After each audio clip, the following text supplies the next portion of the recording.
Is that what it is so now? watch out come this season. Oh, Keanu Pinder takes it upstairs and tries to baptize Dufelmeyer. He was all out of holy water on that one, but that could have been a real highlight right there. Oh, that's not a great sound that you want to hear.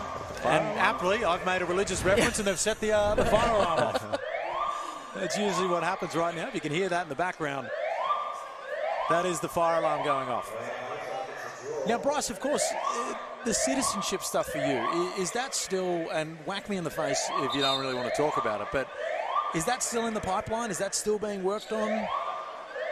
I couldn't tell you. As far as I know, I think my penalty or whatever for being unlawfully in the country, in quotations, I say that, is up in February. But there's a lot of church references going on here, guys. Man, because the reason it frustrates me so much is that we look at how the Boomers are moving forward with the national team, and you're exactly what they need. As Paddy Mills gets older, you should have been there, in my opinion. You should have been there. Would have made a huge difference in Paris because, unfortunately, as a nation, we produce a lot of really good role-playing wings. We don't naturally have these just pure scorers, guys that can go out. And you can do it at the NBA level, you can do it at the FIBA level. So it's, I'm going to voice my discomfort with the situation there because I think we might have had a little bit of hardware around our necks if you were over there. But how much of with you, of course, you could have gone out and got a huge amount of money elsewhere as well. And I would even go as far as saying that there were probably contracts floated that would have been worth more, even though you're a very nice pay packet here. Your loyalty to the Wildcats and to the NBL, and I think I might have asked you this before as well, but becoming the greatest of all time, is that a motivating factor? Yeah. I love the honesty with that because you're on the cusp of it. Arguably, I would say right now, probably are in that category. I would place you there now. One more MVP and a championship might just cement it, but it's pretty cool knowing that you've come over here and so many guys, you play in the NBA and, they play limited spot minutes, but you've been able to come out and become, an icon of Australian basketball. Yeah, I mean, like I said, when I first got here, never in a million years did I think I'd be here this long. Okay. But I'm here and I'm enjoying it. Well, I tell you what, Thanks for having you on. I asked one question about citizenship with Cotton and they send the fire alarm off. But anyway, Bryce, thank you for joining us. We're going to take a quick break here while we sort this fire alarm Thanks for joining us. Thanks for joining. Every time me and you're on the broadcast, something happens.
Welcome back to the Gold Coast Sports and Leisure Centre. We've just gotten back in from a fire alarm.